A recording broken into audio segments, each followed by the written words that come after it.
Love Comes Lately was released in 2007. This is written and directed by Jan Schütte, and it's based on the Briefcase, Alone and Old Love by Isaac Bashevis Singer, and I apologise if I've mispronounced any of those names.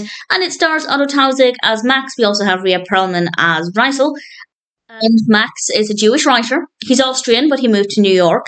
And the film is basically about his character. It's very, very character driven, which in itself is not a bad thing. And thankfully, Max is a really interesting character.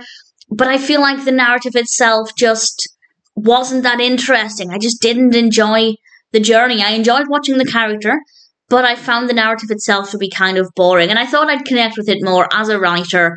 And yes, I did enjoy the bits that were focusing on Max's writing and his perspective as a writer, but I just felt like it was a little all over the place. It's basically about Max going about his business, going on various trips for largely writing-based things, and mostly meeting various women.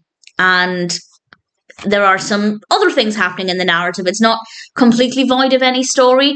I don't want to give away too much more than that, of course, because there isn't a great deal going on beyond that.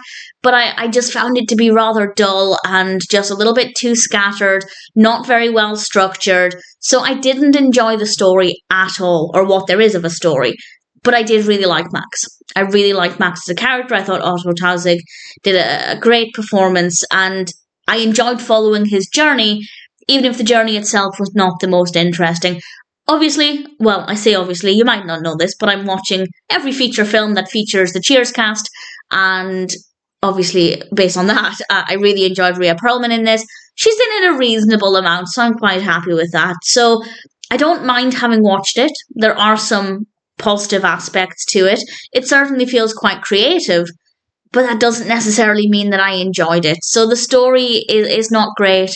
I didn't like the structure of the film, of the narrative, but I did like Max as a character, and that helps since it's very character driven. So not amazing, but not too bad. If you like character focused stories, then maybe I'd say Love Comes Lately is worth checking out.